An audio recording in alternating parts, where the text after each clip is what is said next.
morning and welcome to our Sunday Sprintacular. I am Gillian St. Kevern, author of Empowering Queer Fantasy That Confounds Expectations, and with me is my amazing co-host Jamie Sands, who I have muted, expecting that we're going to have the usual feedback issues. It's just really annoying. But I'm going to unmute myself so Jamie can say hi. Hi, Jamie. Hi, I'm Jamie, and I write queer romance and optimistic urban fantasy, plus some other stuff when I feel like it. And yeah, yeah, it's Sunday. Feels good. Do we And want you to just have double Jake check if from... we've got reverb? Yeah, we've got reverb. Okay, I can't. And you've got Jake from Animorphs here, I believe. I've styled it again so it's not quite as bad, but last night I was rocking an incredible bowl cut. Full 90s, which is fine because 90s are back in, so we're all good. Yeah, yesterday it was the Gengar hoodie. Today it's the hair. Jamie is this channel's style icon, basically. Oh, wow. That is very fun.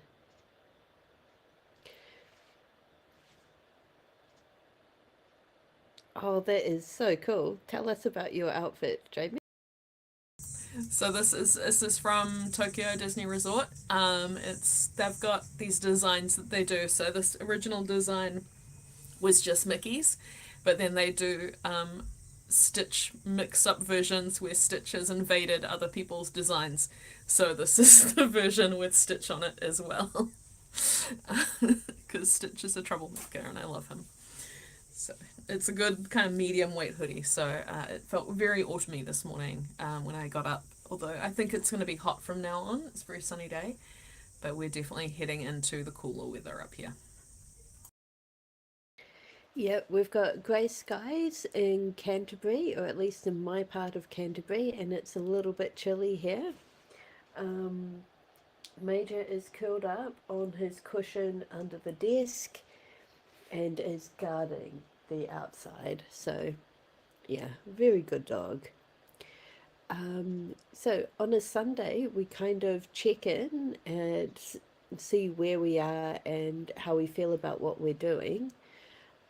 Because I haven't been writing, I think I wrote on Sunday last week. I did some plotting on Monday, but then I've been focusing on clearing my desk of coursework and other commitments. And unfortunately, that's going to continue at least for today.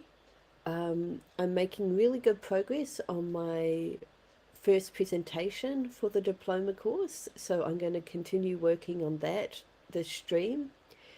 And if I finish that, I've got the option between working on a book discussion scheme book or doing some of my own writing, and I'm really not sure which way to go. But I finished the Curse of the not the Curse of the Return of the Obra Dinn yesterday. It was very satisfying, um, and I kind of want to buy you a copy, Jamie, and force you to play it, just so you get the experience of walking around the hold of the ship. The ship has four decks. The main deck and then the top deck, and you've got the captain's cabin and a few other cabins on the beneath the top deck. Then you go below and you've got the gun deck, and then I forget what it's called. It's not a word I'd encountered before. There's a third deck, and it has this really interesting kind of outside corridor around it. And then you've got the cargo hold right at the bottom. And there, it's just really fascinating little details. Like you've got crew members sleeping in hammocks that are slung above the cannons, and everything is like tied down with rope. And I think it's just a really detailed and amazing recreation of a vessel of that era. And yeah, it's awesome. And that is a lot of talking, so I'll hand over. I love the sound of it, but I'm very bad at playing video games because when I get into a game, I'm just like I could be writing, and I know that's a bad way to look at it because I'm allowed to have playtime, but I just am afraid because I've in the past lost a lot of time and even days to certain video games. So specifically ones that there's no end goal on, like Sims or Civilization. I've just lost entire days to them, so I'm very wary of what games that I will play. But that one does sound like it's got like a solid end point, so I'll probably be right. The last game I played all the way through was the Untitled Goose Game with Anna. We played it cooperatively, but we actually didn't finish it because the very last one was too hard. The very last challenge. So we'll get there. It is a very fun game. Thank you, JD. It is the all-op deck. Yeah, but fair enough, and good self-knowledge on knowing what types of games to avoid and being deliberate in your choice of games. There are probably better ways to get the experience of walking around one of those old-timey ships, but yeah. Um, Warm up, yes. And I did the Unknown Tarot yesterday, so it is now Jamie's turn to provide a deck, and they've chosen the Alliman Tarot, which is great because that's what I was hoping they would choose. I will do the little spiel while Jamie shuffles, and then I'll turn over to them. But basically, this is our 5-minute warm up. Jamie's going to draw a card, and we're going to use the image and associations of that card as a prompt for 5 minutes of uncensored writing time. This means don't listen to your inner editor. Don't try and make things pretty. Just get whatever is top of mind out of your head or onto the page. Otherwise, other times people have used this to just sort of ease themselves into their draft. So you can do whatever you want, but Jamie and I, because we generally type, we try to do these prompts with pen and paper just as another way to get us outside of our usual writing environment and into the creative zone. So Jamie, are you ready? In that case, I will turn over to you. I'm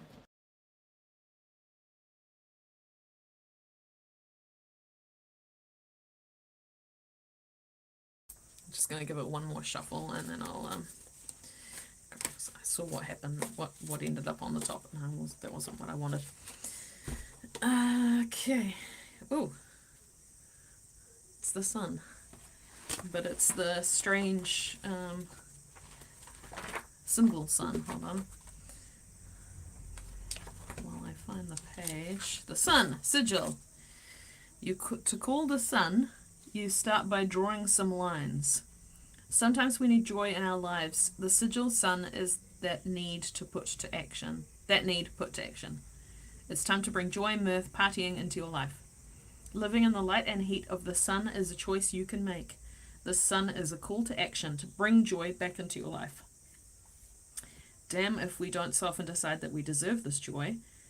The traditional sun is the one that says, here is joy you can bask in. But this sun is your sign that you need to make that joy for yourself. Summon it up, conjure it with your tricks or your magic or by sharing love with someone else.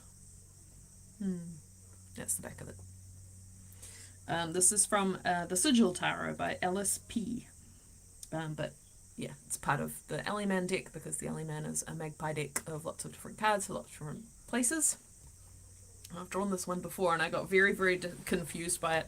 And I had to go into the Alliman group and say, what the hell is this? And everyone's just like, it's the sun, look in your book. Oh, okay. So, very positive. I think of ways to bring joy into your life. Where is my warm-up book? There it is. Okay. Holy crap, that card. Love it. Julie's middle name is Joy. And hello, Billy. Okay. So 5 minutes is our warm-up time. 5 minutes. This is the card again. Starting now.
just as I finished my page, I looked at the phone to see how much longer there was, and there was 1 second. So, one whole page for me. Thinking about joy. It's a good thing to think about, my goodness. How did you go?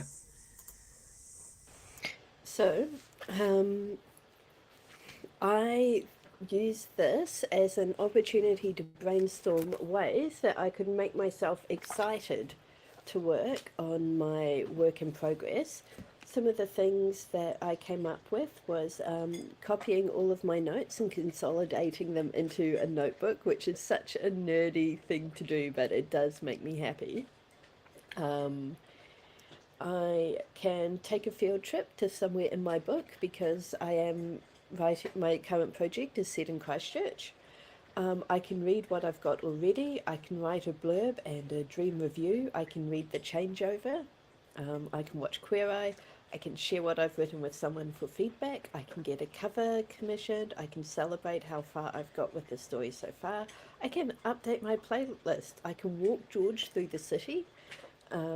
I can write in a cafe. I can write with friends at the library. I can design merch. I can set mini rewards, and I can gamify my writing. So I'm actually pretty happy with that. And once I've finished my presentation, I think I might switch over to consolidating my notes into my writing notebook. Because yeah, having the notes all neat and tidy is a bit more inspiring than carrying around this bulging sketchbook full of loose notes. And sure, I will share the list in Discord.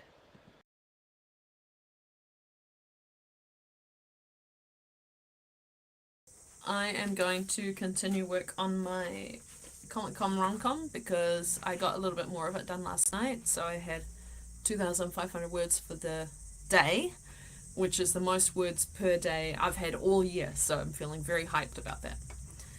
And yeah, so I'm gonna follow that hype and get some more done. So if everyone's ready, I can start the sprint. Yeah, sounds good. All right, 20 minutes starting now.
that is our first sprint done. Gillian is having some camera issues. Can you It'd be speak? interesting to see if you can hear me. Can you? Okay, so I'm here. I'm just invisible. Brilliant. Going to mute myself. You were just some waving flags, unfortunately. Um, welcome, JD, to the correct channel. I got more than I thought. 504 words done that sprint. How did you do?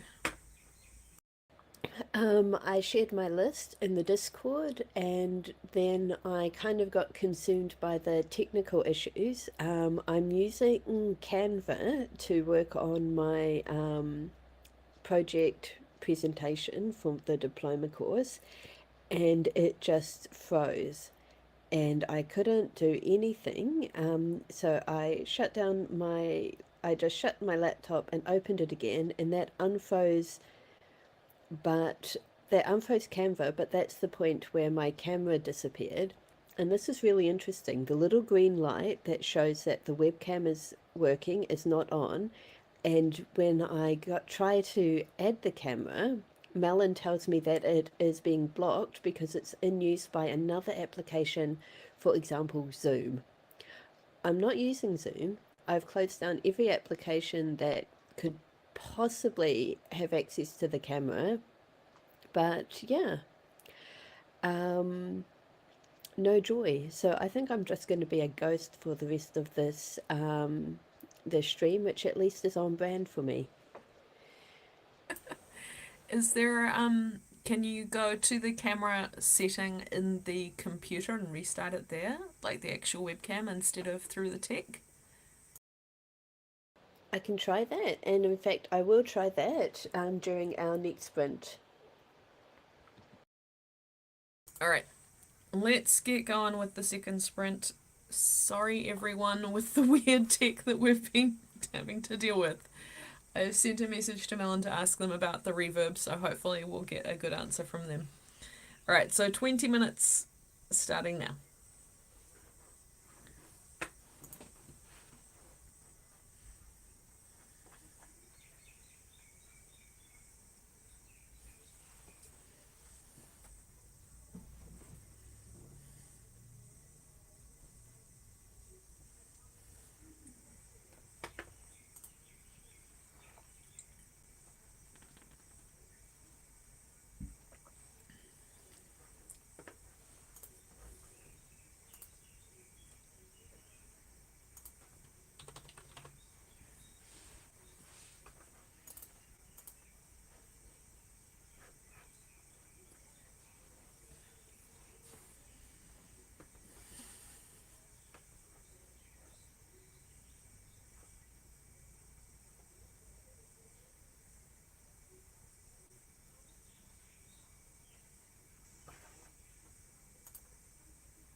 Yeah, welcome back.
second sprint done. Uh, when sounds good. Let's see. 773 words. Holy crap. That can't be right. Can it? It can. It can. I'm having fun writing this scene. How did you go? Once again, I was really enjoying the sound of you typing. At one point, I was like, "Is it raining?" No, that's Jamie. What was I doing? I solved my tech issues, and I also added a few more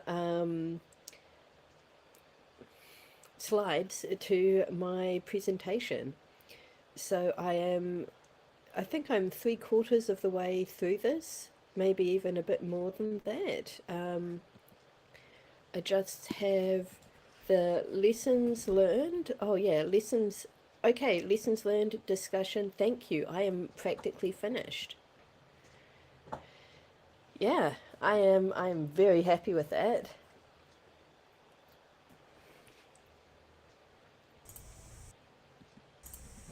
It is time for us to have a break.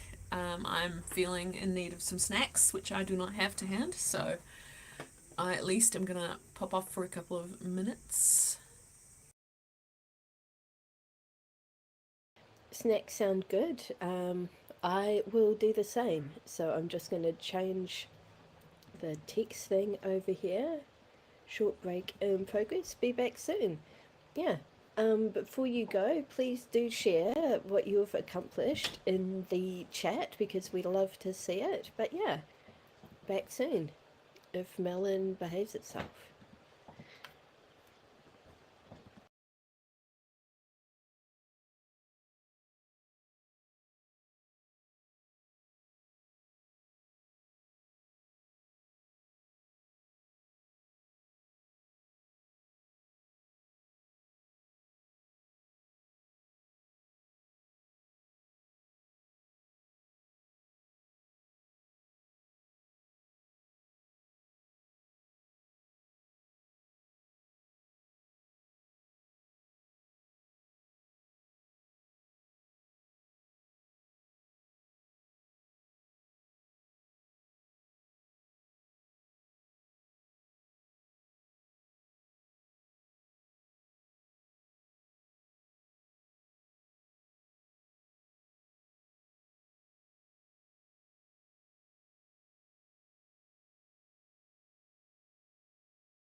Okay, I am back just in time to see JD has been teaching themselves a new painting technique.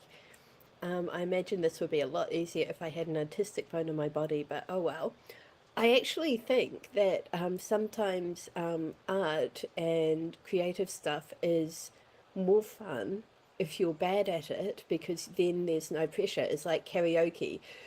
Um, I'm an awful singer. I'm really off key and stuff, but I love it. And so when you do karaoke, it is important for me that I find the group of people who are like equally bad and equally enthusiastic because for the people who are actually good at karaoke, they're like, shut up, I'm going to do this song and I'm going to do it perfectly and I'm actually going to perform. And then and so they're not having a good time when we are all putting on horrendous Scottish accents and doing the proclaimers. And alternatively, if you're just there to sing and have fun, then sitting around and listening to somebody do their Celine Dion impersonation is not fun at all. Um, I want to do karaoke too, but I know that my throat is still at the recovery point where that would just be like coughing for days. Yeah. But yeah, back to art and drawing. My niece and nephew, because they're kids and they're learning, they draw some really weird stuff. And yeah, objectively, it's not good or bad, but they are having so much fun. They are not putting, well, sadly, my niece is starting to get some put kind of good or bad and this is bad and thing it's not good enough type stuff on it, but yeah, there's so much creativity there. But yes, I don't know what I'm saying anymore. Jamie, help us. I was going to say there's a fantastic picture book called Ish by Peter H. Reynolds that I discovered when I was still a librarian. And I bought it for a friend of mine because she was going through some life changes and she wanted to do, some creative stuff and she was feeling really blocked about it. It's about this kid and he wants to be an artist. And every time he finishes a picture, he goes, "Oh, it's not good enough," and he crumples it up and he throws it away. And his, I think, big brother or his father are kind of telling him, like, "You'll never succeed."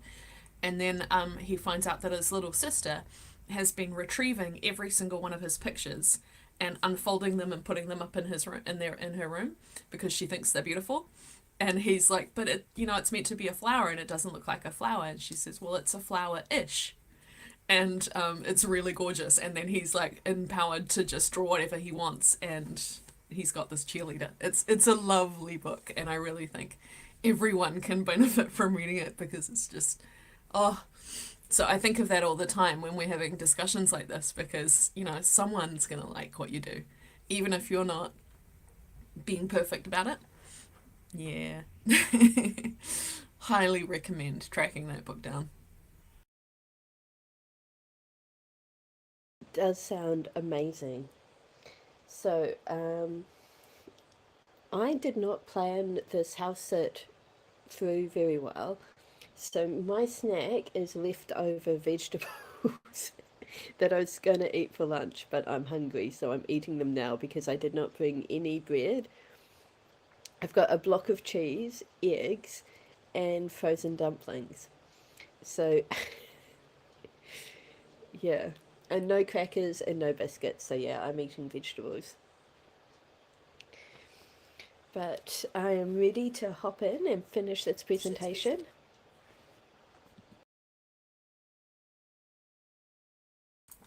These are the snacks I got. I don't know if anyone else has tried the nacho cheese flavor, but they're like tomatoey and delicious, and they're my favorite thing at the moment.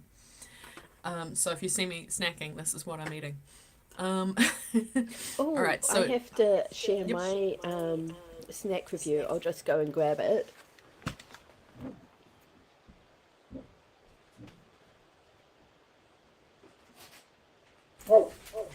Should we do a stream that's just snack reviews? New flavour of Whittaker's. This is Blondie and Biscuit. Oh my gosh. Major is defending us. The Blondie chocolate is one of my favourites, but unfortunately I don't enjoy the addition of the biscuits because they're sort of really hard. And like cookies and cream works because the ice cream makes the cookies soft, and so they don't grate as much. But the chocolate doesn't soften the biscuit the same way, so they're just really annoying. And yeah, 7 out of 10. I mean, I'm eating it, but yeah, I would be down for a snack review channel at some point. But actually, I think I have the same problem with the berry and biscuit, Whitaker. The berry is amazing, but the biscuits are too crunchy. But yes, snack talk with Gillian and Jamie. I'm going to hand over to Jamie to start us off for the next sprint. All right, we're still on short break in progress, so maybe switch that over. I would say I like the contrast of the berry and the biscuit, like having a hard thing in there. It just really does it for me. I don't know. Same with fruit and nut. Like you get the soft fruit and then the hard nut. Anyway, point is we're going back into our sprint. So 20 minutes starting now.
third sprint done. I ran into a sticking point because I need a costume that this character is going to wear for the third day of the con and hopefully win the prize with, and I don't know what to make it be. So I've got 426 words and a conundrum. How did you go? I am on the final slide. I have our lecturer has been going on about APA referencing and like deducted marks for me because I didn't use APA referencing in one of my earlier assessments, but I hadn't quoted anyone. So I was like really annoyed about that. So my final slide is just the words thank you, and then I'm footnoting that to one of my own stories. So I've just had to look up how to APA reference a book, and now I've got the problem of what to put for publisher. So I'm having fun with that. But as soon as I figure out what my publisher is, who I am when I'm publishing, I will have finished this assessment. So that's really good. I mean, I still have to do the actual presentation, which will happen on Wednesday, but I'm feeling really good about this.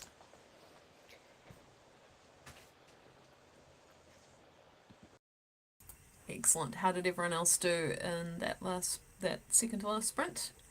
Let us know. And should we just go ahead and jump into the final one? I think I've just come up with an idea that for this costume, maybe. Why is writing hard? Why is it so hard? That's the real question. Okay, so 20 minutes for our final sprint, starting now.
last sprint done, and I did not get as much as I wanted because I was agonizing over possible costumes still.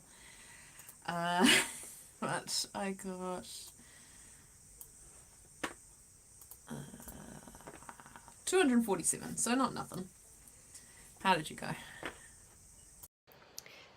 On the subject of costumes, some of the best costumes I've seen have been ones that blend things together. Like at the Christchurch Armageddon, there was a group who did Avatar, but in Rococo style, so Louis XVI style French court attire, and that was pretty amazing. Like not only the craftsmanship in pulling that off, but the creativity. And I was thinking, oh my gosh, it would be really cool to do a Sherlock Holmes outfit, but with Velma's colours.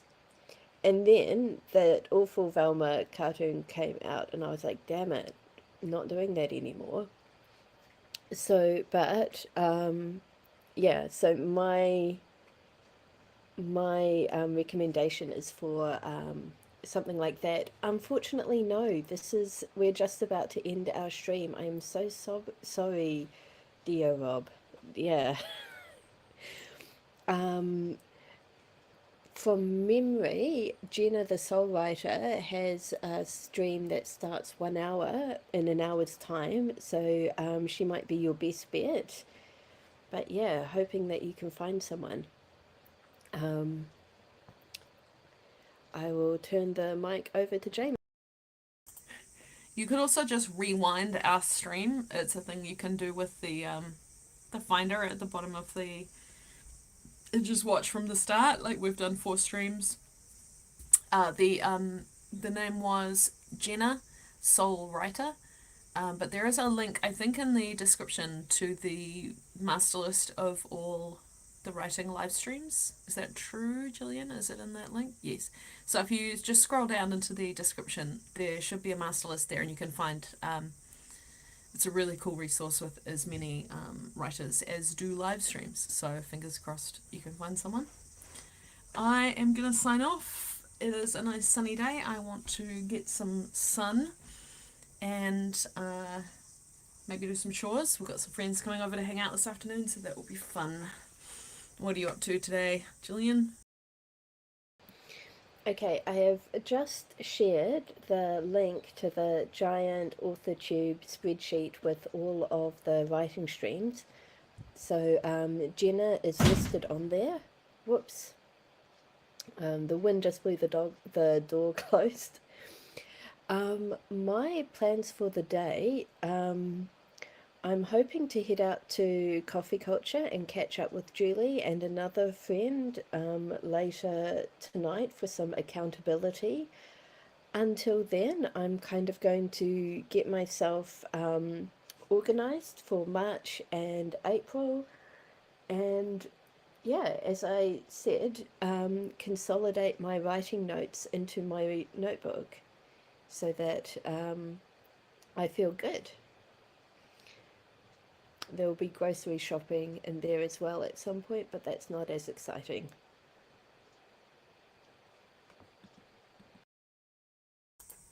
Awesome. Well, thank you everyone for joining us. I got a ton done today, and I hope you did too. And we'll see you next week, same time, same place.